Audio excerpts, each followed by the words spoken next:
16 millions d'euros. Ainsi se chiffre le premier décaissement obtenu par le Togo dans le cadre de l'appui budgétaire accordé par l'Union européenne au titre de l'année 2019-2020. Ce décaissement est constitué de 8 millions d'euros au titre de la tranche fixe et 8 millions d'euros au titre de la tranche variable. Il est destiné directement au financement du budget de l'État adopté par l'Assemblée nationale au titre de la loi des finances 2019. Il s'agit des retombées des nombreux efforts soutenus du gouvernement togolais en matière de réforme économique et d'amélioration du climat des affaires.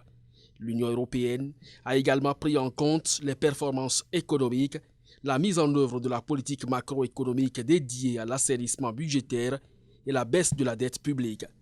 Toutes choses qui devraient amener le Togo à poursuivre la mise en œuvre de son ambitieux agenda dont la finalité est de bâtir un secteur privé robuste, résilient et compétitif au service du développement de l'économie nationale comme préconisé dans le plan national de développement. Déjà en 2019, l'appui budgétaire de l'Union européenne a soutenu la crédibilité, la qualité et la transparence dans la gestion des finances publiques togolaises avec des effets perceptibles dans le basculement vers le budget programme, dans l'amélioration de la qualité du processus budgétaire et dans la transparence. Le programme a soutenu également la tenue des élections législatives inclusives en juin et le processus de réforme du mécanisme de soutien au transfert de ressources aux nouvelles municipalités, sans oublier le renforcement du système des ressources humaines et la finalisation du chantier de travaux liés à la publication des comptes nationaux définitifs 2016 et 2017. Avec l'appui budgétaire de l'Union européenne, l'amélioration du climat des affaires à travers le soutien au guichet unique pour la délivrance des titres fonciers et la mise en œuvre des tribunaux de commerce sont effectives à Lomé et à Kara.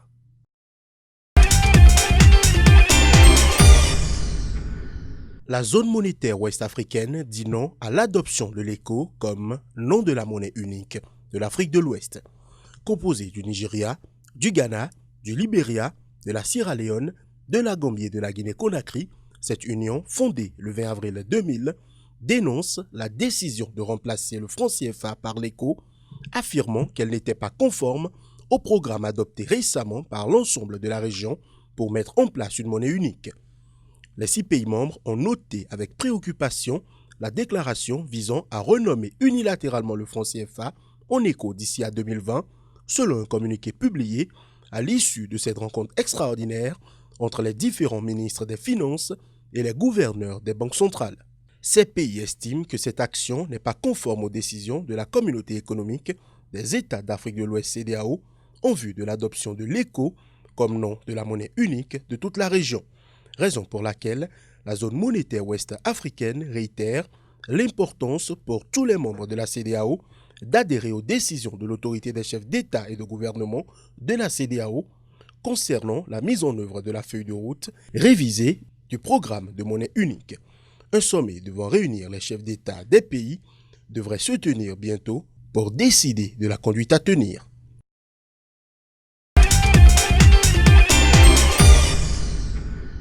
Porter le capital du fonds souverain de l'Égypte de 200 milliards de livres égyptiennes à 1000 milliards de livres égyptiennes. Telle est l'ambition que nourrissent les autorités égyptiennes. Une ambition que le ministère de la Planification et du Développement économique attribue aux résultats positifs du programme de réforme en cours ces dernières années et qui ont permis d'aboutir à un taux de croissance de 5,6% sur l'exercice 2018-2019.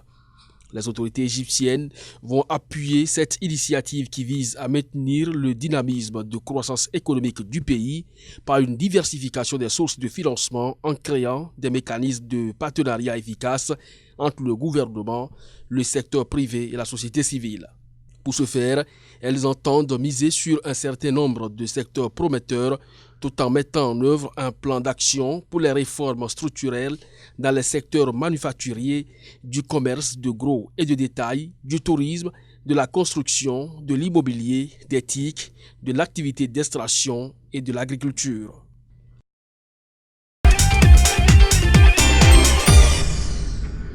La Banque mondiale apporte son appui au financement de la diversification économique au Tchad. L'institution de Bretton Woods a débloqué 100 millions de dollars américains en vue d'accompagner les efforts déployés par les autorités tchadiennes pour promouvoir la résilience économique et renforcer la protection sociale des populations vulnérables. Ce financement, qui sera décaissé sous la forme d'un don de l'Association internationale de développement, est également destiné à appuyer le renforcement de la maîtrise des risques budgétaires, la transparence et la gestion des ressources pétrolières. Il fait suite à une première opération mise en œuvre en 2018 et qui avait permis de lancer au Tchad un programme d'action essentiel pour une croissance inclusive et une réduction sensible de la pauvreté, lequel programme a permis au pays de mener des réformes transformationnelles qui se traduisent entre autres par la mise en place d'un mécanisme de lissage dans l'utilisation des revenus pétroliers permettant une gestion budgétaire contracyclique et une réduction des coûts de 87% des tarifs de connectivité internationale.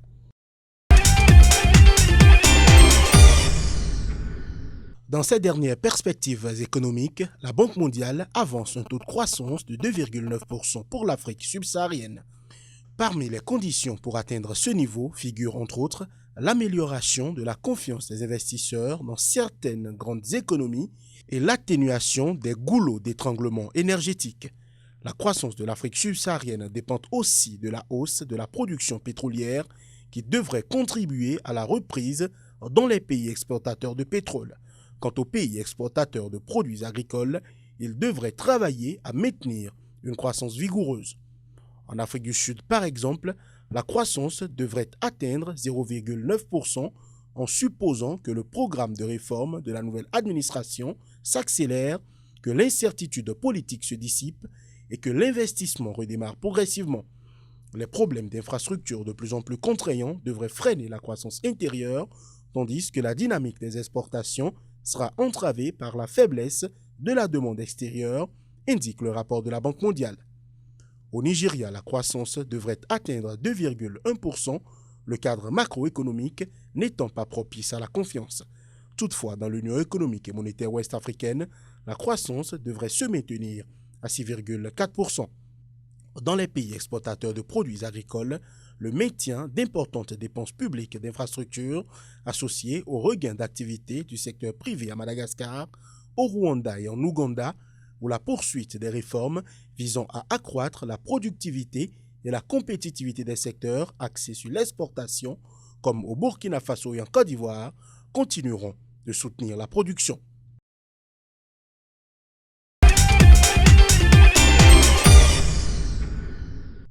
Dans sa note de conjoncture en date de décembre 2019, l'Observatoire des statistiques internationales sur le riz observe que la fermeture des frontières terrestres entre le Nigeria et le Bénin a entraîné une chute drastique des importations de riz depuis l'Asie. Cotonou a vu ses importations de riz indien baisser d'une moyenne mensuelle de 75 000 tonnes entre janvier et septembre 2019 à moins de 2 000 tonnes durant le dernier trimestre de 2019. En outre, le volume de riz thaïlandais importé a baissé d'une moyenne mensuelle de 100 000 tonnes à 5 000 tonnes en novembre 2019. Cette chute des importations de riz au Bénin implique également une baisse des quantités réexportées vers le Nigeria, la principale destination de la céréale. La fermeture des frontières devrait rester effective au moins jusqu'à la fin du mois de janvier. Si elle a eu des effets sur la réduction des flux du côté béninois, la question se pose de savoir si elle a pu tirer de quelque manière que ce soit la production rizicole au Nigeria. «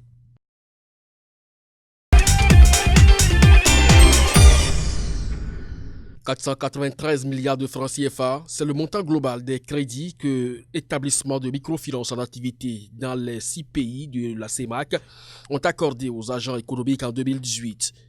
Au nombre de 619, ces établissements qui exercent au Cameroun, au Congo, au Gabon, au Tchad, en République centrafricaine et en Guinée équatoriale ont vu leur portefeuille enregistrer des créances en souffrance d'un montant de 90 milliards de francs CFA, ce qui représente 18% des crédits à la clientèle.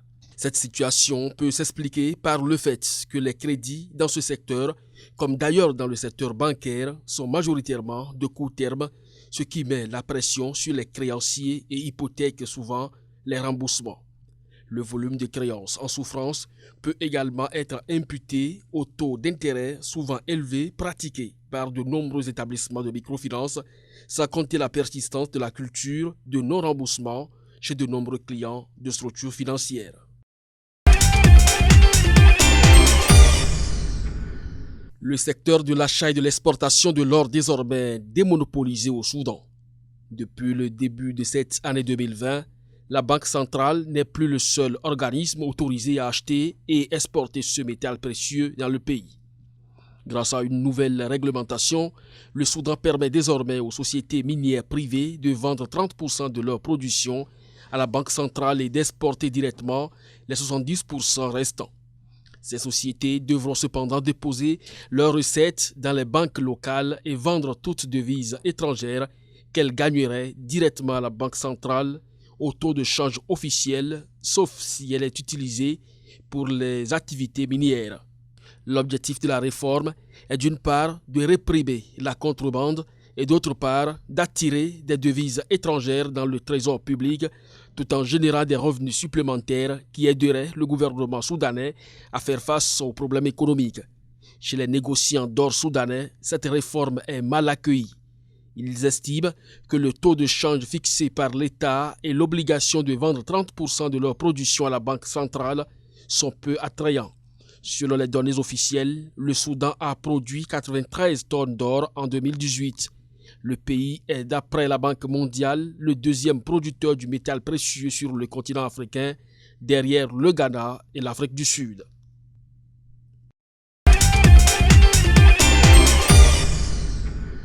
Le Togo, leader de la promotion des investissements en Afrique en 2019. C'est ce que révèle FDI Intelligence qui crédite le pays de Faure Gnassingbé d'avoir attiré 6,7 fois ce qui pouvait être attendu compte tenu de la taille de son économie. En effet, entre janvier et novembre, le Togo a remporté 11 projets d'investissement nouveaux contre seulement 2 pour l'ensemble de l'année 2018, soit la plus forte croissance du nombre de projets Greenfield dans tous les pays africains. Le pic précédent était de 7 projets remportés en 2013. La majorité des investissements de 2019 vient du double partenariat signé début novembre avec le géant nigérian Dangote pour l'implantation d'une usine de traitement de phosphate et l'installation d'une usine de fabrication de ciment. À noter également la tenue du forum Togo-Union européenne et ses 852 milliards de francs CFA de promesses fermes d'investissement et le bond de 40 places effectué dans le Doing Business 2020 avec en prime une place de premier reformateur en Afrique et 3e au monde.